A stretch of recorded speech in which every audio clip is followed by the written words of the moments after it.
그러면 소유 문제에 너무 집착하지 말고 오히려 민이라고 할지라도 소통, 협치, 거버넌스 뭐 이제 이런 것들을 강화하는 방식으로 문제를 풀어가야 된다라고 이렇게 해석을 하면 돼요. 모르겠어요. 이건 저보다가 우리 한임 씨가 더 잘하는 영역인데. 저는 NHS가 무너지는 충격받아요. 잘 모르는데 저는 이제 지금 제가 뭐 자세히 말하면 이번에 대구에서 그 대구 려운밖에 이제 공공병원이 없었잖아요. 그래 이제 적십자 병원 몇 년 전에 폐쇄했고, 그 이제 동산병원을 이제 병상을 확보를 했잖아요. 그 동산병원은 민간병원인데 어떤 근거로 동산병원을 확보를 했는지 그게 좀 잘 모르겠어요. 예를 들면 우리가 삼성병원은 서울 삼성병원도 제가 알기로 사회복지법인이라고 알고 있어요. 그러니까 삼성병원이 사회복지법인이면 사회복지법인으로 해야 될 공공적 포션이 있는데 안 지킨다고 제가 알기로 그렇게 알고 있어요. 그걸 제대로 안 지킨다. 그러면 사회복지법인적 성격을 가지고 있는 의료기관을 이 유사시의 공공병원으로 전환시키거나 완전 공공으로 전환 안 되더라도 예를 들어 병상의 반 정도를 확보를 하거나 의사들을 공공적으로 진료를 하도록 할 수 있는 이런 시스템으로 가는 게 완전히 공공병원을 여러 개를 그냥 세우는 것보다는 조금 더 낫지 않을까, 그런 정도의 생각을 가지고 있어요. 그래서 우리가 무조건 야 공공병원 많이 세워라, 세우는 게 필요하죠. 우선 왜냐하면 절대부족이니까 하고 절대부족이니까 우선 세워야 되지만 이거를 약간 플렉시블하게 왔다 갔다 할 수 있는 방식으로 하는 게 더 지속 가능하지 않을까. 영국 같은 경우는 이게 의사들이 우선 없잖아요. 의사들이 다 도망갔단 말이에요. 이렇게 보수가 시원찮으니까 미국으로 다 도망갔어요. 그러니까 한국 같은 경우는 공공병원하고 감염 전문가들이 한국에 250명밖에 안 된다고 하는데, 그런 감염 전문가들이나 혹은 예방학이라든지 이런 거 하는 분들을 숫자를 더 늘리는 건 맞는데 이 사람들에 대한 대우 부분이나 이런 것도 일정한 정도는 어느 정도는 해줘야 되는 게 아닌가. 무조건 이 사람들 너희들에게 보건소 가가지고 봉사해라라고 말하기는 좀 어렵지 않을까. 뭐 그런 정도의 측면에서 민관의 어쨌든 적절한 플렉시블한 관계 형성 같은 경우가 형성이 돼야 되는 게 아닌가. 원격의료 같은 경우도 물론 지금은 뭐 주치의 제도 같은 게 없으니까 막는 건 맞지만 원격의료가 꼭 필요한 부분도 있단 말이에요. 예를 들면 돈벌이로 물론 여기 뭐 삼성이나 애들이 진출해가지고 하는 게 물론 문제가 있는데, 제가 이제 얼마 전에 어머니가 돌아가셔가지고 제가 자꾸 이런 걸 고민을 많이 하게 되는데, 실제로 이게 병원에 갈 수 없는 상황이 있을 수가 있어요. 그럴 경우에 이제 대면 이렇게 화면으로 해가지고 꼭 이거 체온 재고 이거는 안 하더라도 이렇게 해가지고 이제 할 수 있는 것도 움직일 수 없는 사람들에 대한 것도 필요한 부분도 있지 않을까, 이런 생각을 좀 해봤어요. 네, 다른 질문들이나 얘기들이 있으면 또 말씀해 주십시오.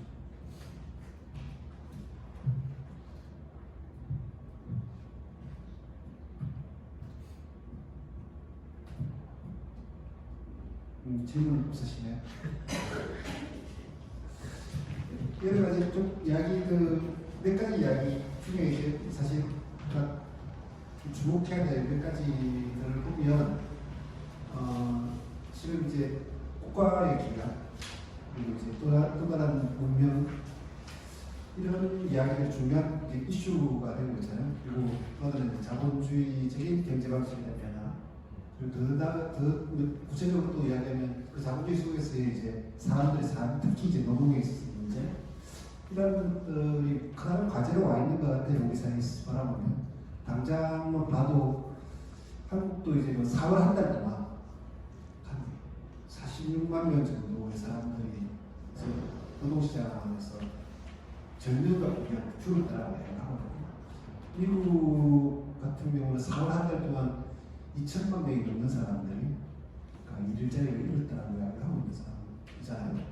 그리고 그 일자리 잃었던 일자리 대부분이 사실 또 서비스 일에 종사하는 사람들이고, 이런 상황들을 바라보면 노동의 문제를 떼어놓고 이야기할 수 없는 것들이 괜찮다고 생각이 들고, 최근에 이제 제가 들었던 약간 충격적인 이야기는 미국 내에서 이제 그 그 도축 공장이 문을 닫으면서 그 농장에서 이제 돼지를 안락사시켰다는 거예요. 그러니까 돼지를 계속 자라고 있고 일정한 규모가 이상이 되면 이제 도축 기계 자체에 들어가지 않는다는 거고, 또 하나는 이제 사람이 워낙 들어가니까 나가야 하는데 그걸 이제 감당하지 못하니까 이제 자체적으로 줄이는 거죠. 그래서 그 돼지를 죽이는 알라스를 시키는 그런 방향으로 간다라는 이야기들은 제가 하고 있는데, 이게 실제로 이동이 금지라고 방역이라고 하는 이유 때문에 이동이 금지되고, 이동이라고 하는 부분들은 금지되면서 나타나는 가장 큰 문제가 이제 생산과 소비 문제 있던 거잖아요. 그러면 지금까지 왔던 그 자본주의적 생산 형태, 그리고 실제로 소비에 대한 문제까지도 동시에 사고하지 않으면 문제를 풀기는 좀 어렵지 않을까라는 그런 생각도 좀 많이 들어요. 그러니까 지금까지 우리의 대부분 다 국제 공급 체계, 공급 사슬, 공급에 대한 문제들을 이야기 참 많이 했지만 실제로 이제 이번에 봤던 가장 큰 형태를 바라보면 이 자본주의가 어디에 실제로 축적의 기반을 두고 있는지를 좀 보여줬던 게 있는 거죠. 그러니까 소비라고 하는 지점에서 나왔다. 그러니까 당장 위기가 다가니까 소비에 해당되는 분야가 부문들 경제 부문들 훨씬 더 빠르게 이제 위기에 적응하지 못했던 이야기가 있는 거거든요. 그렇게 바라보면 지금까지 바라봤던 우리 기본적인 구조에 대한 이런 이야기들은 좀 나눠볼 수 있지 않을까라는 생각도 좀 들고, 좀 알고 계시는 좀 좋은 이야기나 정보가 있으시면 그런 것과 함께 이제 사회적 변화에 대한 좀 의견들을 좀 주셔도 좋을 것 같습니다. 예, 지금 현재 진행형이니까 다들 아마 조금씩 경험이 있으실 거예요. 그게 또 이게 변화의 추세니까. 이제 보니까 정부에서 그린 뉴딜 정책 수완의 정책을 준비 중에 있다고 하긴 하는데요. 우리 사회가 어떤 이런 뉴딜을 하면서도 이 그린 형태나 그린 부분에 너무 약한 것 같아요. 예. 인식도 그렇고 어쨌든 유럽 쪽을 보니까 2025년이면 앞으로 5년 뒤잖아요. 2022년도까지 탄소 중립화 어떤 실질적으로 이제 생산되는 탄소 같은 경우는 이제 그 나무나 이런 것들에 탄소 중립을 하겠다고 아주 이 구체적인 계획을 세우고 있고 실천 행위들을 하고 있는데, 우리 사회 같은 경우에는 어쨌든 이게 이 코로나 같은 경우는 이제 뭐 원인을 따져가 보면 결국 이제 생태와 환경의 파괴인데, 그에 대한 인식이라든지 이제 뭐 정책 같은 게 너무 미흡해가지고 좀 안타깝긴 하더라고요. 이번에 이제 뭐 그 정부의 내용 유리율 같은 경우도 너무 이 경제나 이 산업 쪽에 방침이 같이 있어가지고 이런 사회 제도 개선이라든지 특히 이제 생태 문제에서는 고민이 잘 안 보여가지고 안타깝던데, 그런 부분을 어떻게 좀 개선할 수 있을지 좀 고민스럽더라고요. 글쎄요, 지금 아마 청와대에서도 이거 계속 논쟁을 하는 것 같아요. 그게 왜냐하면 그린 뉴딜이라고 하는 게 결국 그 정도의 일자리가 창출되겠느냐, 뭐 이런 회의론이 저쪽에서 기재보다 이제 이쪽 김상조가 그쪽 편에서 갖고 지난번에 그 내부에 논란을 보니까 취지는 좋지만 현실적으로 이제 그게 장기적인 산업 인프라나 이런 쪽하고 여전히 생각을 하니까 그런 문제가 있는 것 같고, 이거를 뭐 중간에 저도 조금 여기서 이야기를 했는데, 남북 관계를 풀면서 이거를 그 한반도 경제권, 한국이라는 나라는 기본적으로 이 5천만 경제 가지고는 이게 그 개방형으로 갈 수밖에 없는 구조이고, 이게 내수의 한계가 있는 나라이기 때문에 결국은 어느 정도의 수출과 이제 외부와의 연관 속에서 이게 갈 수 있는데, 그러려면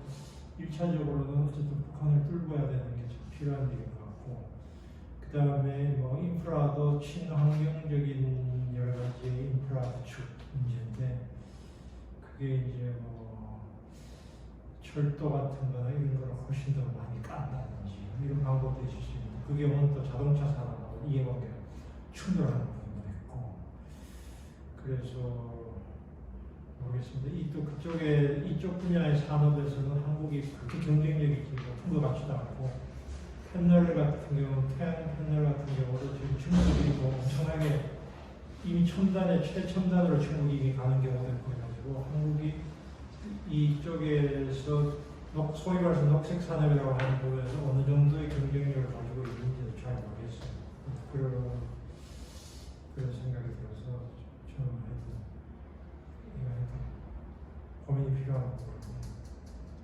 큰 방향으로는 취지는 많지만 현재는 좀 국민들이 선뜻 이게 당장 지금 환경운동가들이 지금 굉장히 좌절하고 있는 게 있잖아요. 예를 들어 마스크 쓰러 가보시면 사실 사러 가보면 마스크 하나에 이게 저거 뭐예요? 비닐이라고 하더라고요. 예, 그게 얼마나 지금 많이 소비가 됩니까? 그러니까 이게 오히려 지금 코로나 위기가 환경 오히려 재앙을 지금 가져오고 있는 측면도 있는데 여기에 대해서 환경단체가 아무리 이야기를 해도 당장 지금 급한 상태니까 그 사람들이 설득이 안 되는 측면이 있는 것 같고 모르겠습니다.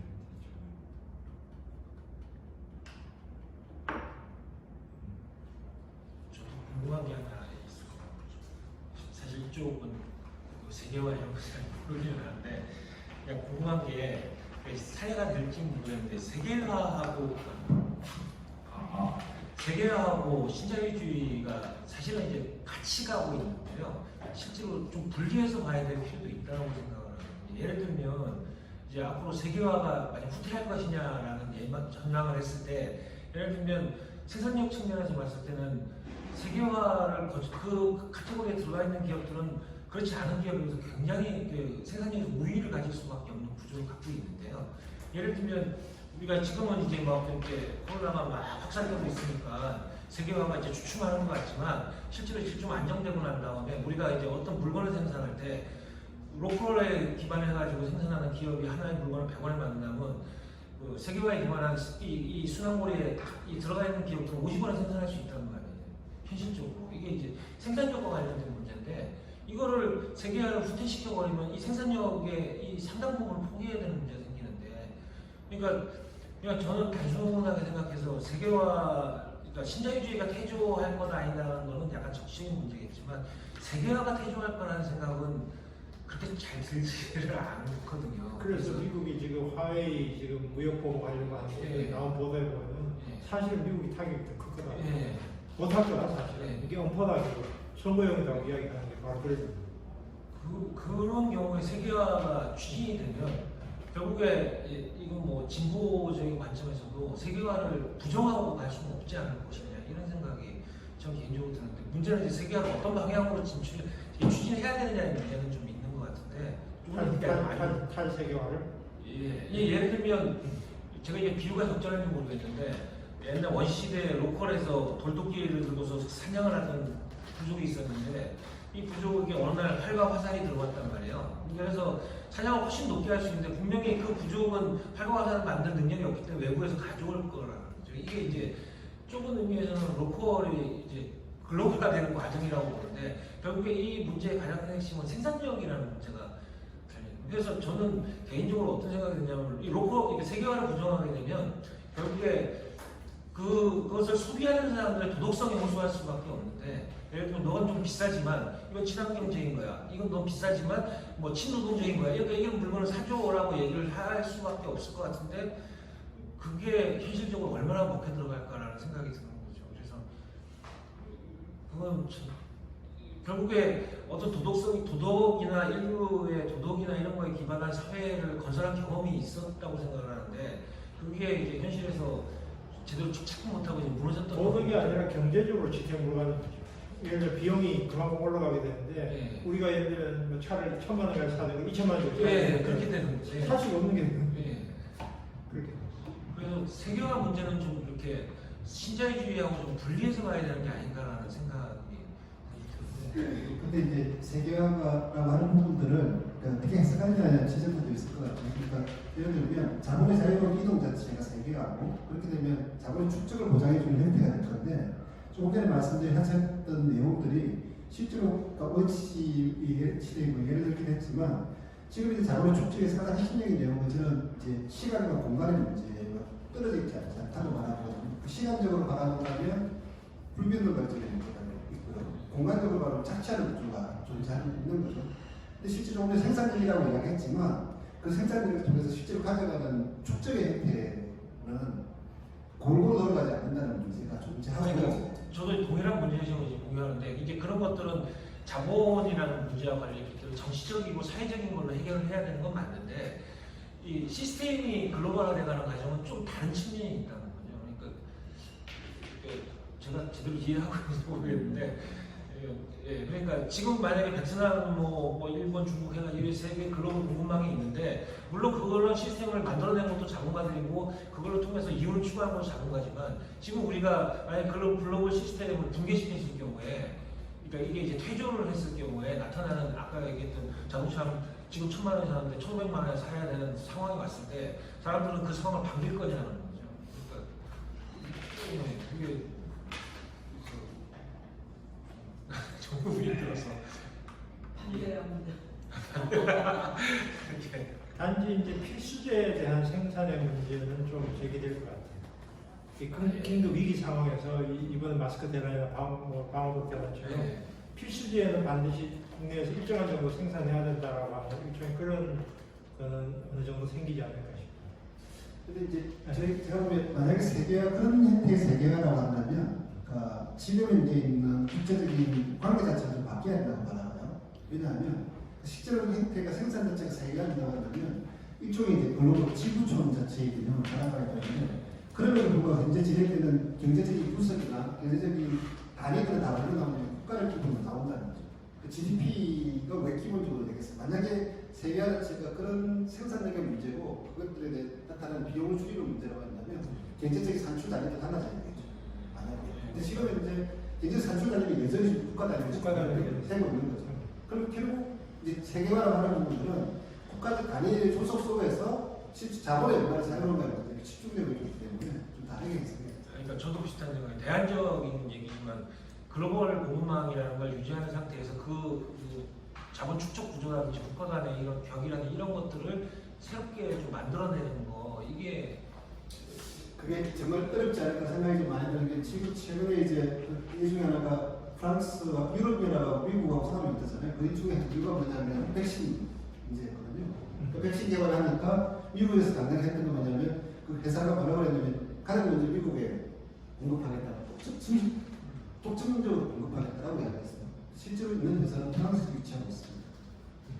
근데 그랬더니 유럽연합에서 아니라는 거죠. 왜 유럽에 공급하지? 그러니까 고해와 평등 유리치에 따라서 공급하지 않고 왜 미국에 독점적으로 공급하냐 싸움이 붙은 거죠. 이런 형태는 국제적 협조 단계가 사실은 위기 상황에 쉽지 않다는 걸 보여주는 것 같아요. 유럽의 요구는 뭐냐면 미국에 하지 말라는 게 아니라 똑같이 하라는 거예요. 근데 이제 미국의 요구는 독점적으로 하는 거예요. 이런 측면을 본다면 국제적 질서를 다시 만들 수 있을까라고 하는 부분들에 대한 의문이 좀 많이 들고 사실 지금 만약에 그런 의문이 안 된다고 하면 유엔이 사실 제 역할을 하면 될 수 있죠. 근데 유엔이 자기 역할을 다 하지 않지 않습니까?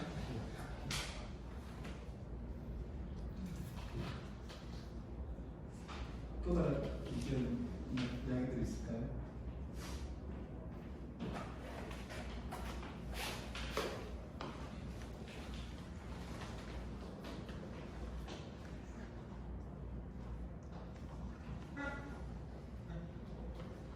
저는 그 포스트 코로나 이걸 고민하면서 그러니까 지금 현재의 그 복지국가가 갖고 있는 한계를 이 코로나19를 통해서 우리가 확인한 것이 아니었나라는 그런 생각을 해봤습니다. 그래서 그 현재 우리가 그 갖고 있는 그 복지국가라는 개념은 첫 번째가 이제 그 정규직 남성 노동자를 그 전제로 해서 짜여졌던 그 사회정책을 가지고 있는 거고, 그리고 또 이 그 고용을 창출해야 되는, 그래서 일정 수준 이상의 그런 생산성을 담보해낼 수 있는 그러한 그 체제에 영향을 한다는 것. 그리고 이제 세 번째로는 이제 강력한 그 중앙정부, 중앙집중권, 그러니까 그 강력한 그 중앙집중적인 그런 정부의 역할을 요구해왔다라는 것. 그러니까 저는 그 세 가지에 대해서 그 의문을 그 제기하는 어떤 계기가 될 수 있다라고 생각을 합니다. 그래서 이러한 부분들을 좀 극복할 수 있는, 그렇다면 그 현재 그러니까 코로나19가 지금 우리에게 던지는 어떤 함의는, 그러니까 코로나19와 같은 전혀 예상치 못한 그 어떤 자연적 재난 아니면 사회적 재난이 그 벌어졌을 때 과연 우리 사회는 그리고 현재와 같은 복지국가 시스템은 그러한 위험에 적절하게 대응할 수 있느냐. 만약에 그렇지 못하다라고 한다면 우리의 사회 시스템은 그리고 현재 복지국가 시스템은 과연 어떤 방향으로 변해야 되는가에 대한 그런 고민을 해야만 그런 것들에 대한 어떤 그 담론을 만들어 갈 수 있는 그런 계기를 마련을 했다고 생각을 하고요. 그러니까 그런 점에서는 좀 논의가 좀 많이 일어나지 않은 것 같다라는 생각이 들고, 그래서 그런 부분들에 대해서 좀 이후에 좀 더 그 주제별로 좀 고민이 필요하다. 그러니까 가장 첫 번째로는 그러니까 노동의 가치에 대해서 저희가 다시 한번 생각을 해봐야 될 것 같아요. 그러니까 이렇게 그 제조업, 서비스 노동 그런 것들 말고 이제 저희가 지난 그 포럼 때도 이야기가 나왔지만, 그러니까 사실은 이제 돌봄노동의 가치를 과연 어떻게 우리가 인정을 해야 되는가, 과연 어느 법률부터 어느 법에까지. 그래서 돌봄노동, 그러니까 예를 들면 이제 돌봄노동의 가치에 대한 부분들을 우리가 다시 한번 돌아볼 필요가 있을 것 같다는 그런 생각이 들고, 그리고 또 이 지금과 같은 강력한 중앙정부가 아닌, 이제 아까도 이제 교수님 말씀에도 나왔었지만 상당히 탈중앙 집권화된 시스템이 요구가 됩니다. 그러니까 지역 기반의.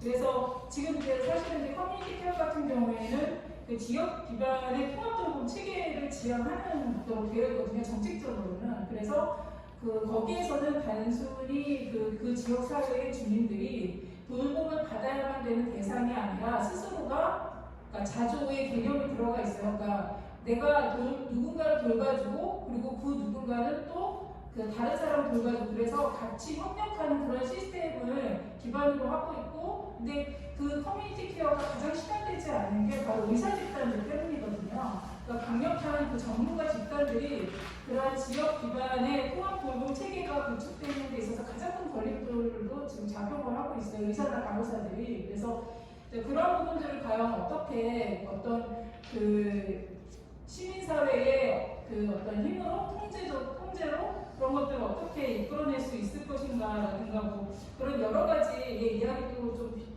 필요할 것 같고, 그리고 제가 기본소득 이야기를 하는데 이게 기본소득이 이제 중요하긴 한데, 그리고 다른 측면에서 이게 시민을 소비적으로 전락시킬 수 있는 하나의 계기도 될 수 있다고 저는 생각이 들거든요. 그렇다면 이런 기본소득 하에서 소비적으로 전락되지 않기 위해서 과연 어느 정도의 시민으로서의 그런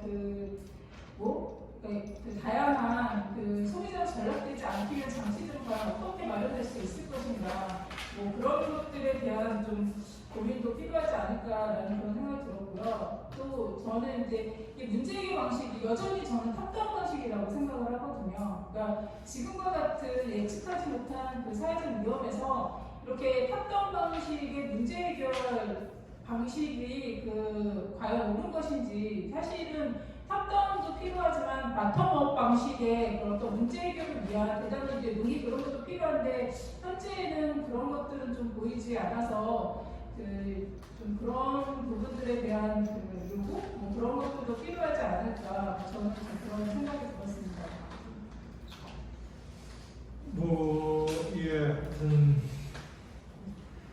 고용보험, 전국민 고용보험 확대를 처음에 이야기를 했다가 문재인 대통령이 이제 기초를 놓겠다라고 후퇴를 했죠. 후퇴를 하는 과정 속에서 이제 프리랜서는 포함하되 특수고용직은 포함하지 않는 것으로 그렇게 갔는데요. 그래서 이제 지금 이 문제가 자영업자하고 이제 특수고용직 문제를 이 고용의 관점에서 과연 어떻게 볼 거냐가 이제 큰 쟁점일 것 같아요.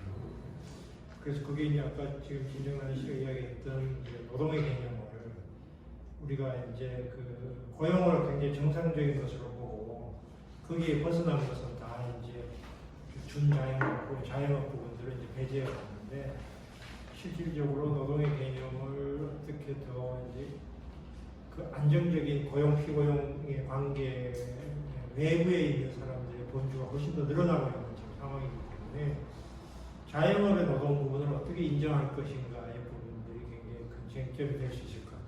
그렇게 된다면 모든 자영업자를 그냥 뭐 내가 어제 가게 차린 사람도 다 자영업자로 인정해서 할 거냐 이런 문제가 있을 수 있죠. 그럼 뭐 최소한 2년 정도에 말하자면 자영업을 했다라고 하는 거 여러 가지 증명이 있을 수도 있겠고 어쨌든 그 자영업과 그 다음에 고용의 관계 문제와 그 다음에 이제 그 사회적인 봉사 서비스와 임노동의 관계 이 두 차원이죠. 이 두 차원의 문제를 넘어서는 새로운 어쨌든 그 노동의 개념이 지금 수립돼야 될 타이밍인 것 같아요.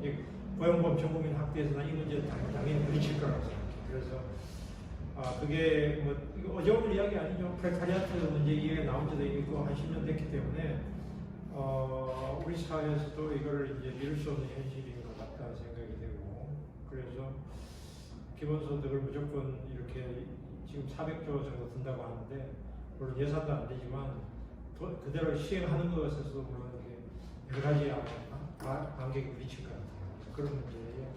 노동의 개념과 성격을 어떻게 볼 거냐라고 하는 문제가 이제 참 중요한 이슈가 되는 것 같고 지역사회 같은 경우는 최근에 뭐 전주에서 꽤 성공적인 이야기 많이 나오는데 지역 단위가 하나의 자족적 뭔가를 그 일자리 창출 포함 여러 가지 시도를 했던 지금 이야기 나오더라고요. 그래서 전주 같은 경우 얼마나 성공적인지 잘 모르겠는데 그 새로운 노사정 처제가 전국적인 차원이 아니라 지역 차원에서 시도돼야 되는 게 아닌가 싶은 생각이 들어요.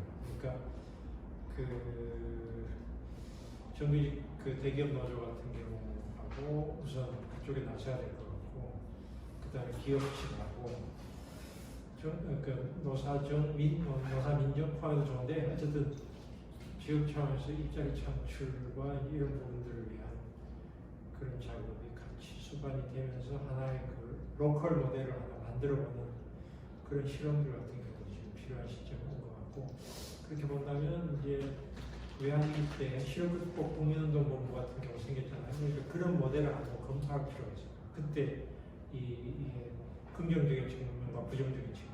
지금 한국에서는 만약에 그런 걸 새로 만든다면 어떻게 해야 되지? 뭐 예를 들면 이런 식의 이야기들이 좀 필요한 시점인데 어디선가 이야기가 진행되겠죠. 제가 몰라서 할 수도 있습니다.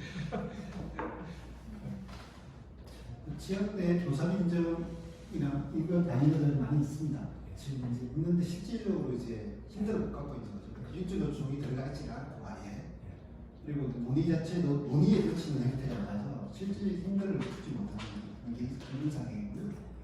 그리고 전주의 사례 최근에 보여주는 전주의 사례는 모범적인 몇 가지 이야기들을 좀 드리죠. 그러니까 고용을 유지하기 위한 형태에서 나타나는 노력들이라든지 임대료를 이제 착한 임대료라고 해서 임대료를 그러니까 인상하지 않거나 내려주는 사람들에 대한 몇몇 세대적 혜택과 더불어서 이제 그런 운동들을 벌여가지고 하는 이런 형태는 있는 것 같아요.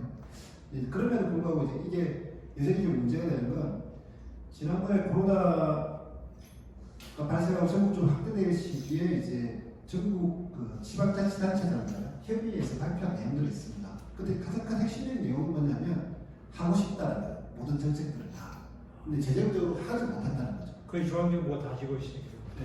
그래서 지금 이 말은 한국 사회에서 지방자치의 형태가 현상들일 수도 있을 것 같고요. 또는 왜 이렇게 수도권에 인구의 절반이 수도권에 모여 있는지를 보여주는 측면이라고 합니다. 그러니까 청년들 같은 경우는 뭐라고 그러냐면 지방에 있는 청년들은 서울에 있는 청년들을 부러워합니다. 그러니까 서울은 그나마 청년들에 대한 정책들이 있다는 거죠.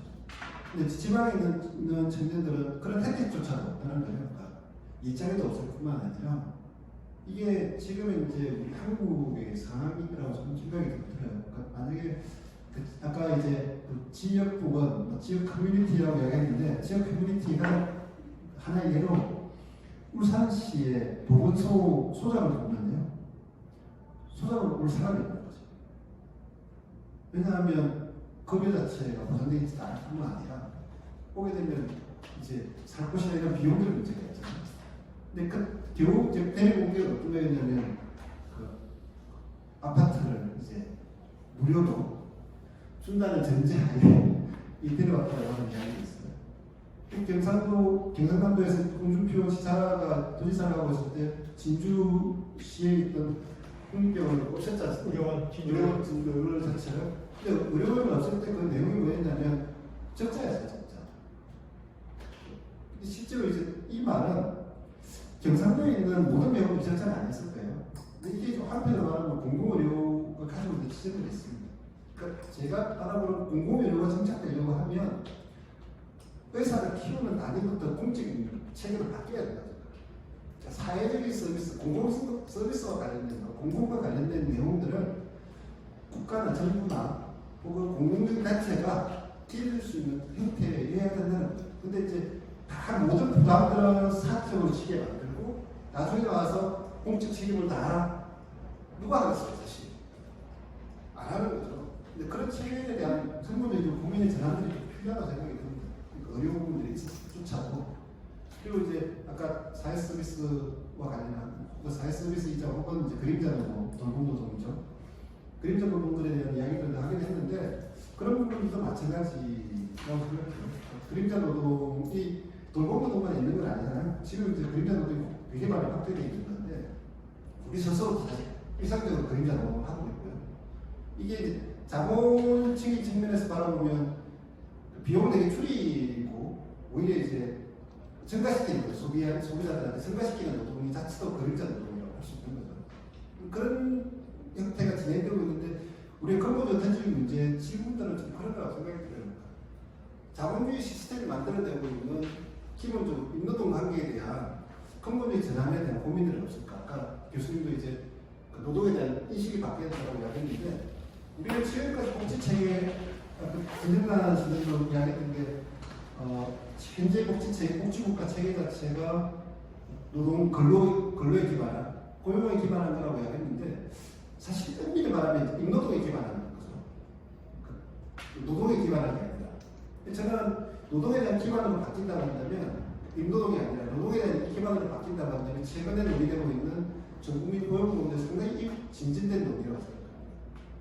인노동의 한계를 넘어서는 지점들이 있습니다. 우리나라 고용률을 계산할 때 그 자영업자들을 고용이라고 하는 개념을 쓰지 않았었어요. 근데 90년대 중반에 들어서서 자영업자들을 고용으로 말하거든요. 그전에는 설문조사를 하게 될 때 자영업자는 고용이라고 하지 않았었습니다. 근데 그걸 치우기 위해 노력이 상당히 컸었어요. 우리가 말하는 형태에서 말하면 이제는 이제 고용의 측면에서 그래서 자영업자도 다 고용인에 들어가잖아요. 고용인에 들어가고 예전에 보면 한국의 고용률은 낮은 편이죠. 지금 60% 중반대 정도니까요. 근데 이제 선진국 같은 경우가 70% 중반대에 가 있거든요. 근데 그런 중반대에 있는 나라들은 복지국가를 하게 되면 돌아가는 비율이 커요. 왜냐하면 고용 자체가 고용에 근거해서 복지국가 형태가 되는 거니까. 근데 한국은 그렇지 않은 거죠. 근데 만약 위기 상황이 되면 어떠냐면 50%대까지도 떨어졌습니다. 고용 자체가. 근데 더 중요한 건 그 경제활동 인구 자체가 줄어들어요. 그러니까 다시 말하면 포기하는 거죠. 이 사람들을 어디서 이제 형태, 복지, 인간의 사회적 권리 자체를 가질 수 있을까라고 하는 이제 질문을 던질 수 있다고 생각해요. 그러니까 그렇게 말하면 근본적으로 사회를 변화시키는 형태에서 말하면 자본주의 체제가 만들어낸 인고용에 대한 내용들에 대해서 근본적 검토가 좀 필요하지 않겠냐라는 생각이 듭니다. 복지 문제를 이야기한다면. 그리고 이제 정치에 대한 이야기도 계속해야 되는데 사회적 얘기 네. 너무 많이 많으시네. 네, 지금 이제 저희가 이제 논의를 하면서 항상 그 공공성을 강화시켜야 된다고 이야기를 하는데 사실 아까 이제 교수님 그 글에도 나왔었지만 이게 민주적 감시와 통제가 없는 공공성 강화는 저는 의미가 없다고 생각을 하거든요. 그리고 특히 이제 지역으로 내려갈수록 워낙에 그 토 세력과 결탁한 시민사회 그 단체들이 거의 그 지역사회 모든 이권 사업과 그리고 지역사회 모든 그 오피니언 리더로서의 역할을 하고 있기 때문에 저는 가능하지 않다고 생각을 해요. 그렇다면 정말 이제 건강한 시민사회 그리고 지역을 기반으로 한 그런 시민사회가 성장할 수 있는 토양, 그리고 그런 조건들은 과연 무엇이 있을 수 있고, 그리고 그런 건강한 시민사회가 과연 민주적인 감시와 통제는 어떻게 할 수 있는지, 그랬을 때만이 저희가 진정으로 이야기하는 공공성은 실현될 수 있다고 생각을 하거든요. 근데 그런 부분들에 대해서는 사실 조금 답이 사실은 없는 것 같아요. 제가 의정부 지역의 그 시민사회의 어떤 그 현황이라든가 그런 것들을 들어서도 제가 느꼈던 판단이었고, 사실은 이번에 그 나주 지역에 그 2박 3일이 가 있으면서 거기에서 제가 그 들었던 내용도 저는 별반 다르지 않았거든요. 의정부 지역이나 나주 지역이나 거의 그 대동소이하다 그런 생각이 많이 들어서 대단히 회의적입니다. 그러니까 그 주장은 실제적으로 그 탈중앙집권화돼야지 된다고 말을 하고 있고, 그리고 탈도시화돼야지 된다고 하고 있고, 실제적으로 그 지방분권이 실현돼야 된다고 말은 하지만 그 실질적인 그 지방 그 지역에서의 그 실제적으로 권력이 움직이는 메커니즘은 대단히 그 봉건적이라고 저는 생각을 하거든요. 그래서 그런 것들이 과연 어떻게 극복될 수 있을지는 잘 모르겠습니다.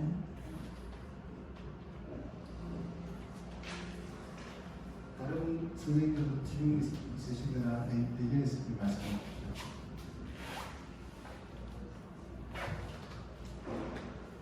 그러면 없으신가요? 네, 그러면 오늘 장시간 동안 발표해 주신 김동준 선생님과 장시간 동안 참석해 주셔서 선생님들께, 이현 선생님들께 감사 말씀드립니다. 오늘로서 이 자리에 진행했던 이용 특별포럼 자체를 마치도록 하겠고요. 마치면서 이제 사진 촬영을 같이 하고